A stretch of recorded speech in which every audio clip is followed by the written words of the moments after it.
दुनिया के सबसे अमीर इंसान। सेकेंड वर्ल्ड वॉर के बाद एक रात जे पॉल गेटी ने अपने 3 मेहमानों को रात के खाने पर बुलाया। रेस्टोरेंट था कैप्रिस। रेस्टोरेंट पहुंचने पर गेटी ने कहा, अंदर चलने से पहले थोड़ा घूम लेते हैं। एक दोस्त ने कहा, घूम लेते हैं, मुझे तो बहुत भूख लग रही है। गेटी ने कहा, घूम इसलिए लेते हैं क्योंकि अभी 10 नहीं बजे हैं और यहाँ हर व्यक्ति पर 10 शिलिंग का चार्ज लगता है जो रात 10 बजे के बाद नहीं लगता। मैं 15 मिनट के लिए 1 पाउंड फालतू में खर्च नहीं करना चाहता। और ये बात तब की थी जब वे संसार के सबसे अमीर व्यक्तियों में से एक थे। साथियों, आज हर व्यक्ति जानना चाहता है कि कमाई कैसे की जाए, लेकिन 1 लाख में कोई एक व्यक्ति जानता है कि खर्च कैसे किया जाए। अगर आपको खर्च करना नहीं आता तो कमाने के 1000 तरीके सीखने का भी कोई फायदा होने वाला नहीं है, क्योंकि अगर आपकी बाल्टी में नीचे छेद ही छेद हो तो ऊपर से कितना ही पानी भरते जाएं, बाल्टी कभी नहीं भरेगी। आज की इस वीडियो में जानते हैं खर्च कैसे करना चाहिए, कर्जा कब और कैसे लेना अच्छा होता है, ऐसी कौन सी बुरी आदत है जिसको सिर्फ छोड़कर आप करोड़पति बन सकते हैं, कोई भी कार कितनी कमाई पर खरीदनी चाहिए और किन चीजों में खर्च करते हुए कभी नहीं सोचना चाहिए। आज पैसों को लेकर बेहद छोटी छोटी पर बेहद इंपॉर्टेंट चीजों पर बात करेंगे। पैसों को लेकर मेरी पहली सीख हमेशा याद रखें, हमेशा तराजू में तोल कर ही खर्च करना सीखें। याद रखें, हम हमारी कमाई की वजह से नहीं बल्कि खर्च करने की वजह से अमीर या गरीब बनते हैं। आज आपको अपने पैसों को खर्च करने का एक बेहद शानदार तरीका बता देता हूं। जब भी आपके मन में कोई चीज खरीदने का विचार आए, मान लें कोई चीज मन कर रहा है खरीदने के लिए और वो चीज 5000 रुपए की है, ठीक, तो सबसे पहले तराजू में तोलें। क्या तोलें? मान लें आपकी महीने की कमाई 50,000 रुपया है, ठीक, और आप 8 घंटे काम करते हैं 26 दिन, 4 दिन की छुट्टी हटा लीजिए, यानी महीने में कोई 200 घंटे, यानी आपकी 1 घंटे की कमाई हुई 250 रुपए। अब आप सिर्फ ये सोच लें कि जो 5000 की चीज खरीदने का मन तड़प रहा है उसके लिए आपने 20 घंटे कड़ी मेहनत की है। अब तराजू में तोल लें और अगर लगे कि 20 घंटे की मेहनत को इस 5000 रुपए की चीज को खरीदने के लिए उड़ा देना चाहिए तो खरीद लीजिए, नहीं तो तुरंत छोड़ दें। ये फॉर्मूला आपके लिए चमत्कारी काम करेगा और आप फालतू की चीजें खरीदने से बच सकते हैं। अब पैसों को लेकर दूसरी मेरी सीख याद रखें, एक बहुत ही सिंपल लेकिन बेहद इंपॉर्टेंट तरीका जो आपका पैसा बचाने में आपकी हेल्प कर सकता है, और वो है हर महीने का सामान जो आप घर के लिए खरीदते हैं वो कैसे खरीदें। सबसे बड़ी गलती मिडिल क्लास फैमिली के लोग करते क्या है, मुंह उठाया और चले गए मार्केट घर का सामान खरीदने। ऐसी गलती आज के बाद कभी ना करें। हमेशा शॉपिंग लिस्ट लेकर ही मार्केट में जाएं, यानी जो भी आपकी जरूरत है घर में पहले उसकी लिस्ट बना लें। इससे आपको ये फायदा होता है कि आप केवल वही चीजें खरीदते हैं जो आप घर से लिख कर गए थे और फालतू फंड की चीजें खरीदने से बच जाते हैं। मुंह उठाकर शॉपिंग मॉल में कभी ना जाएं। याद रखना, जिस सामान पर नजर नहीं पड़ती आप उसे कभी नहीं खरीदते, और सामान खरीदने हमेशा अकेले जाएं, क्योंकि अगर आप पत्नी और बच्चों के साथ जाएंगे तो हमेशा बहुत सा सामान आप वो ले आएंगे जिसकी फिलहाल जरूरत ही नहीं। पत्नी कहेगी, ये जी सुनते हो ये भी ले लें क्या? बच्चे कहेंगे, मेरे पापा सबसे अच्छे। ये 2 आइटम आप फालतू उठाकर ला सकते हैं जिसकी जरूरत ही नहीं। और शॉपिंग सेंटर में जब भी जाएं टाइम फिक्स करके जाएं कि 1 घंटे में सारा सामान खरीद के आ जाऊंगा। जब वहां कम समय रहेंगे तो कम ही खरीदेंगे, वहां टहलते रहेंगे, फालतू फंड की चीज लेकर ही आएंगे। हो सके तो भूखे पेट शॉपिंग करने बिल्कुल नहीं जाना, नहीं तो हल्दीराम वाले भैया 1 नान का ही 100 रुपया ले लेंगे। और अगर पॉसिबल हो तो शॉपिंग 1 तारीख को नहीं 25 तारीख के आसपास करें जब पैसा ही कम हो, क्योंकि 1 तारीख को तो पैसे खुद ही उछल उछल के बाहर कूदते हैं। दोस्तों, मैंने ये सीखा है, आपके पास 100 रुपए हो चाहे 1 करोड़ रुपए, अगर आपके खर्च करने की आदत और तरीका ठीक नहीं तो आप जल्दी ही दिवालिया हो जाएंगे। इस दुनिया में ऐसे भी लोग हैं जो खुद का हवाई जहाज खरीद सकते हैं पर आज भी इकोनॉमी क्लास में यात्रा करते हैं। बस इतना ध्यान रखना कि 3 मामलों में खर्च में कटौती कभी नहीं करना, हेल्थ, एजुकेशन और फूड। जो आदमी इन तीनों में पैसा बचाता है वो फ्यूचर में बड़ा नुकसान उठाता है। अगर आप बचत करने के चक्कर में हल्का खाना खा लेंगे बीमार पड़ सकते हैं, हॉस्पिटल एक बार में सारी सेविंग ले लें। और अगर एजुकेशन में कंजूसी करेंगे तो जीवन भर अज्ञानी रह जाएंगे, क्योंकि एजुकेशन का इन्वेस्टमेंट सबसे बड़ा इन्वेस्टमेंट है जो मैक्सिमम रिटर्न देता है। और आखिरी में सस्ते के चक्कर में या सेल के चक्कर में अनावश्यक सामान कभी ना खरीदें। ये बचत नहीं, फिजूल खर्ची है। हमेशा याद रखें, जिस चीज की जरूरत नहीं उसके लिए 1 रुपया देना भी महंगा होता है। पैसों को लेकर अगली तीसरी बेहद इंपॉर्टेंट चीज सीखने की जरूरत है। आपको लीगल तरीके से टैक्स सेव करने के रास्ते खोजने होंगे। सीए इसमें आपकी मदद कर सकते हैं, क्योंकि आप माने या ना माने टैक्स हमारे जीवन का सबसे बड़ा खर्च होता है जो हमको देना ही देना है। सीए से पूछें क्या लीगल तरीके हैं जिससे आप टैक्स बचा सकते हैं। ये टैक्स चोरी नहीं, टैक्स प्लानिंग है। गवर्नमेंट खुद आपको ऐसा करने का मौका देती है कि आप अपनी टैक्स प्लानिंग जरूर करें। और इसमें सबसे आसान और इंपॉर्टेंट है इंश्योरेंस लेना। इंश्योरेंस हर उस आदमी को जरूर करवाना चाहिए जिसकी इनकम से घर चलता है। लोग प्यार प्यार में बच्चों का इंश्योरेंस करवा देते हैं। मेरे हिसाब से ये ठीक नहीं। और इंश्योरेंस भी सिर्फ टर्म इंश्योरेंस ही करवाएं। कोई मनी बैक वाला इंश्योरेंस कभी इंश्योरेंस नहीं होता, उसमें इन्वेस्टमेंट की मिलावट होती है। इससे प्रीमियम में जमीन और आसमान का फर्क हो जाता है। देखो, एक लेकर चौथी सबसे इंपॉर्टेंट सीख, अपनी कार कब खरीदें। बहुत सारे लोगों को ये समझ ही नहीं आता कि गाड़ी कब लेनी चाहिए या कार खरीदने का सही नियम क्या है। क्योंकि बहुत सारे लोग मैंने देखे हैं वो कार खरीद कर गरीब हो जाते हैं। देखा देखी ले लेते हैं कि उसने लिया है तो मैं कैसे पीछे रह जाऊं। कार खरीदने का एक नियम आपको बता देता हूं, वो है 20:4:10, 20:4:10। ये नियम आपके काम आ सकता है। 20 का मतलब है कि कार की कुल कीमत का 20% कम से कम डाउन पेमेंट होना चाहिए। और ज्यादा हो तो और अच्छी बात है, पर 20% से नीचे कभी ना हो, ताकि कर्ज कम से कम हो। 4 का मतलब है 4 साल से ज्यादा के लिए कार कभी फाइनेंस मत करवाइए। हालांकि कर्ज देने वाले तो 7 साल का ऑफर भी आपको देंगे, ऐसा कभी ना करें, इंटरेस्ट आपका बाजा बजा देगा।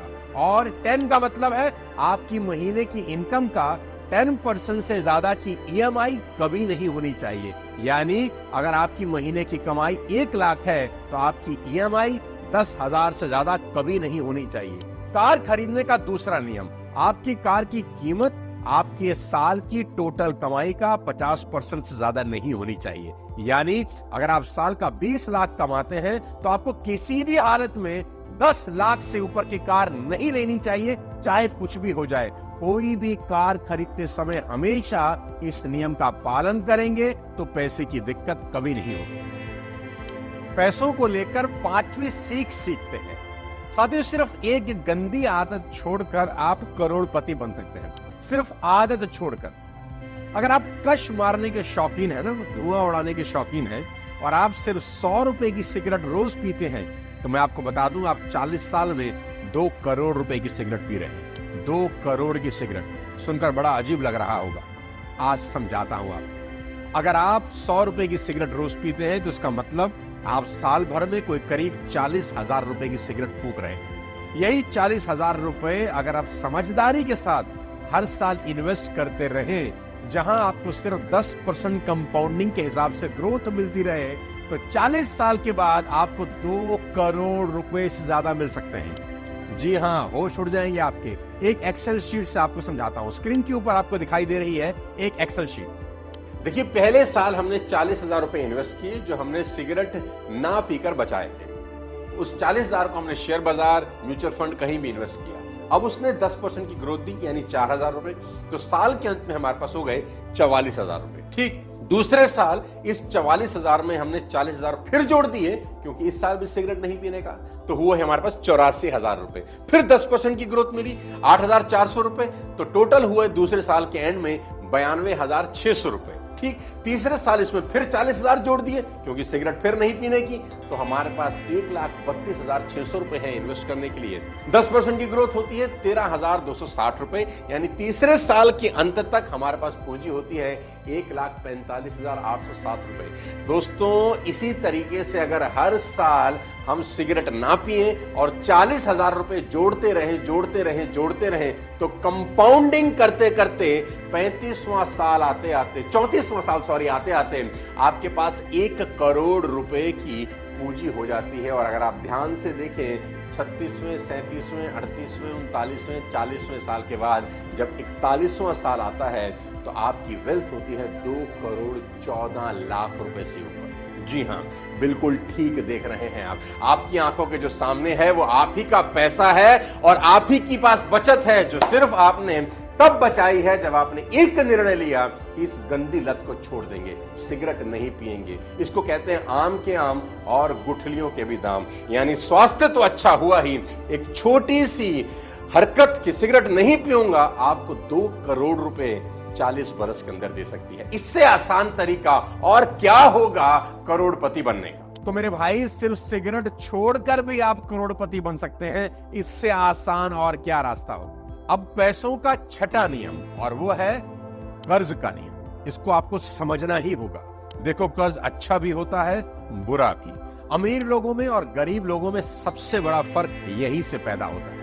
अमीर इंसान आज के पैसों को कल के लिए बचाता है और गरीब इंसान कल आने वाले पैसों को आज ही खर्च कर डालता है। जैसे सिगरेट के पैकेट के नीचे लिखा रहता है ना, cigarette smoking is injurious to health, वैसे ही हर लोन एडवर्टीजमेंट के नीचे लिखा होना चाहिए कि कर्ज आपकी आर्थिक सेहत के लिए हानिकारक है। सबसे खराब कोई चीज अगर है तो वो है क्रेडिट कार्ड का कर्ज।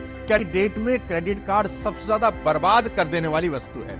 याद रखें, जो चीज आप नकद में नहीं खरीद सकते उसे उधार में कभी ना खरीदें। अभी खरीदो और बाद में चुकाओ, इसने सबको बर्बाद किया है। ज्यादातर लोग कर्ज के जाल में इसलिए फंसते हैं क्योंकि वो प्रेजेंट में देखते हैं, फ्यूचर में नहीं। लोगों की सोच ऐसी होगी। आज की जनजी की सोच क्या है? खाओ पियो मौज करो, कल किसने देखा है। लेकिन दोस्त, कल हमेशा आता है और ऐसे लोगों का तो बहुत भयानक होता है। कर्ज का बड़ा सिंपल प्रिंसिपल आज आपको बता देता हूं कि किसी भी ऐसी चीज पर कभी इंटरेस्ट ना दे जिसकी वैल्यू समय के साथ घटती है। यानी मकान बनाने के लिए कर्ज लिया जा सकता है पर शादी के लहंगे के लिए कभी नहीं। कुछ कर्ज अच्छे भी होते हैं, जैसे एक ऐड आती है ना कि ये कुछ दाग अच्छे हैं। जैसे मकान बनाने के लिए लिया गया कर्ज, आपने 10 लाख का कर्ज लिया और 3 से 4 कमरे का कंस्ट्रक्शन कर दिया। अब उससे कोई 15,000 महीने का रेंट आने लगा तो 10 लाख पर साल का इंटरेस्ट 8% के हिसाब से हुआ 80,000 और आपकी 15,000 रुपए मंथली रेंटल के हिसाब से साल की कमाई हुई 1,80,000। यानी साल का इंटरेस्ट चुकता करने के बाद भी आपको साल में 1 लाख रुपए की बचत हो गई।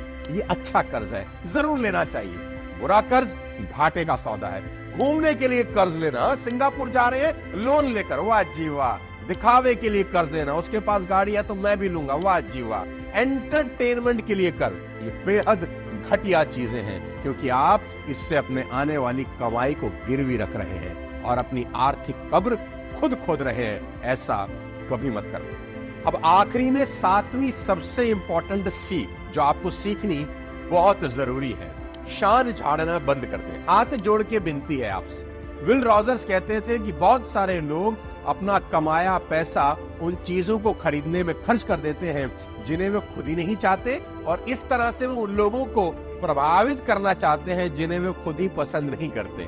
साथियों, मनुष्य शान झाड़ने वाला प्राणी है। अपने शरीर से लेकर अपनी कार, अपना घर, अपनी सफलता, अपनी अमीरी की शान झाड़ता रहता है जब भी मौका लग जाए। शान झाड़ना मनुष्य की डीएनए में है।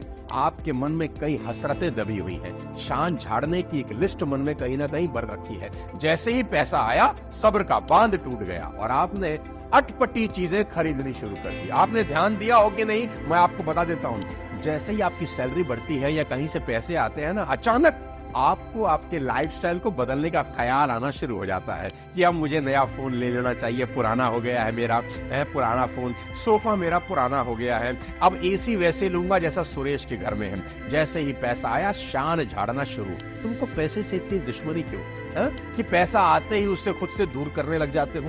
नोट करना, अमीर लोग लोगों को इंप्रेस करने की इतनी कोशिश कभी नहीं करते जितना कि गरीब लोग करते हैं, क्योंकि अमीर लोगों को अमीरी साबित करने की जरूरत ही नहीं होती और गरीब लोग अपनी आधी जिंदगी अपने को अमीर साबित करने में गुजार देते हैं। इसलिए कभी भी किसी को इंप्रेस करने के लिए जिंदगी में कभी कुछ मत खरीदिएगा और अचानक कहीं से पैसे आए तो सावधान हो जाना। अगर कहीं खेत बिका हो, मोटी रकम मिली हो या शेयर बेचकर अच्छे पैसे मिले हो तो तुरंत स्कॉर्पियो नहीं खरीद लेना। कम से कम 3-4 महीने के लिए उन पैसों पे एफडी लगा देना और उन पैसों को देखना ही नहीं, क्योंकि तजुर्बा कहता है कि अचानक पैसा आने के बाद आदमी उबलने लगता है, मन की दबी इच्छाएं फिर से बाहर कूदने लगती हैं। 95% केसेस में 3 साल के अंदर लोगों के पास अचानक आया पैसा गायब हो जाता है और लोग पहले से भी ज्यादा बुरी हालत में पहुंच जाते हैं। दोस्तों, इस वीडियो में बताएं इन 7 नियमों का जरूर पालन करें और कमेंट बॉक्स में जरूर लिखकर बताएं कि कौन